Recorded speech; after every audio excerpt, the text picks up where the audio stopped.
مرحبا بكم. شوفوا معنا هذا المغربي يعني كيفاش هدر على الأساطير الجزائرية. قالوا احنا في المغرب كيفاش ما عندناش أساطير. نخليكم مع الفيديو وما تنسوش الاشتراك في القناة ولايك للفيديو. غتسمح لي غندير واحد التعليق السي امين. تفضل. وكنشكركم بزاف. دوزتوا واحد الصوره ديال رابح متجار. نعم، الى جانب الفنان الجزائري الشاب خالد. احنا ما عندناش الاساطير. احنا في المغرب ما عندناش. علاش ما نعطوهمش دعوات؟ علاش ما نشرفوهمش؟ انا كنت في الملعب ديال فاس البارح السي امين. واش ديك مدينه فاس ما فيهاش نجوم ديال كره القدم؟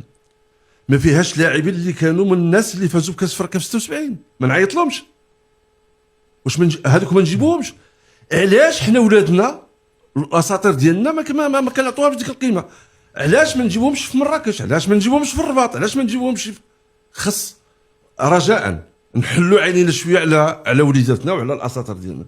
انا بالنسبه لي المقابله ديال غدا كان خاص يكون دعوه المجموعه من النجوم ديال كره القدم الوطنيه يجوا بينوا بانهم ايضا هم من الداعمين. يكون تدوير كل مره يجيو عدد من يجوا واحد العدد. ما خصناش نبقاو ولادنا حنا اللي كبار تبارك الله في افريقيا وكبار في العالم وهكذا ومع ذلك ما كيحضروش. انا ما متفقش نهائيا على هذا الاسلوب هذا.